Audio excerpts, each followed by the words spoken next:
Čau! Začela sem s projektom Zero Waste Baby oziroma dojenček brez odpadkov. Ker sem pri starejšem sinu mojstru opazila, da smo imeli ogromno odpadkov že samo od tistih pleničk za enkratno uporabo in pa robčkov, s katerimi smo mu brisali redko, sem rekla, da pri mlajšem sinu to napako popravim. In sicer sem se odločila za pralne pleničke. Ja, to je bil en tak velik korak, sem rekla, bom jaz to res prala, pa sušila, pa imela del. Tudi starši so me doma na to upomnili, da včasih je bilo tudi to tako, ampak da so imeli toliko dela, da se pač temu oni ne bi glih nagibali. Ampak jaz sem rekla, hočem zmanjšati odpadke. In prvi korak je bil nakup pralnih pleničk. Jaz sem hotela, da so pralne pleničke lokalne, se pravi, da jih proizvajajo v Sloveniji, zato sem se odločila kar za Racmanove. Nisem vedela, katere naj izberem, priznam, bilo je ogromno izbire, zato je tudi en razlog več, zakaj te videe sploh delam, da razložim tudi tebi, kako sploh poteka previjanje, kako poteka pranje, sušenje, kam jih shranjujemo. Tako da sem se odločila, da kontaktiram kar podjetje Racman, da mi malo več razložijo, katere pleničke naj izberem.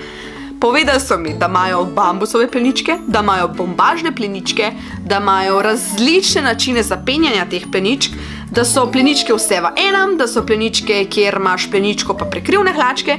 In jaz sem se na koncu odločila za tista velik paket pleničk. In sicer zato, ker sem rekla, da grem kar all in. In tako je v bistvu nastal ta projekt z zmanjšanjem odpadkov pri dojenčku. Tako da sem uvedla pralne pleničke pri gasilcu že kot novorojenčku. In ja, jaz sem pač razmišljala, kako naj zdaj to te predstavim, kakšne možnosti sploh imaš. In sicer sem pogledala, da je več možnosti, kakšne pleničke lahko kupimo. Lahko kupimo posamezno pleničko, recimo pri Racmanovih, lahko kupimo tisto osnoven paket, da probamo, lahko kupimo kar ta velikega. In jaz sem se odločila za ta velikega, ta velik paket, kjer imaš v bistvu 20 pleničk, imaš še 4 prekrivne hlačke, imaš eno previjalno podlogo in pa 2 rolici, kjer imaš take robčke, ki jih daš kasneje dojenčku na pleničko, ko že je gosto hrano. In dobiš še 2x po 10 takih krpic za brisanje ritke.